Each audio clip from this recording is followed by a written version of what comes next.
Kumekuwa na tetesi ya kwamba inawezekana hivi karibuni Yanga wanaweza kuachana na kocha wao mkuu Romain Folz baada ya mechi 5 tu kuweza kukiongoza kikosi cha Wanajangwani pale na kuondoka na ushindi, lakini tetesi zinasema ya kwamba uchezaji sasa wa kikosi husika haujaridhisha uongozi.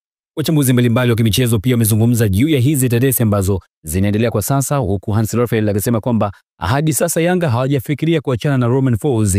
Yanga wanaamini bado ni mapema sana kuachana na kocha huyo na unahitajika muda zaidi ili kuweka mambo sawa. Yanga wanazidi kumpa full support kocha huyo unless mambo yabadilike huko mbele. Lakini pia mmoja kati ya nguli wa kimichezo hapa nchini Tanzania, Saleh Jembe, amezungumza na kusema kwamba ikiwa utasema kwamba Yanga wanataka kuachana na Folz, inabidi wamwambie ni kwa nini anaachwa kwa sasa, kwani tangu ameweza kuingia katika nchi ya Tanzania na kukiongoza kikosi cha Yanga ni mechi 5 amecheza na zote akiwa hajafungwa. Mchezo wa kirafiki dhidi ya Bandari ambao ulikuwa umechezwa katika Yanga Day, lakini pia mchezo wa ngao ya jamii dhidi ya Simba, pamoja na mechi za kiushindani katika ligi ya mabingwa Afrika, zote akiwa ameweza kushinda pamoja na mechi moja ya ligi kuu. Kocha huyo ambaye amepata ushindi wa takriban mabao 5-0 katika mitanange ya kimataifa, unataka mfukuze kwa sababu ipi? Ina maana makocha ambao wamepata matokeo tofauti na Folz nao pia wafukuzwe? Ni moja kati ya maswali ambayo Saleh Jembe anauliza kutokana na hizi tetesi ambazo zinaendelea kwa sasa, na kaongeza akasema kwamba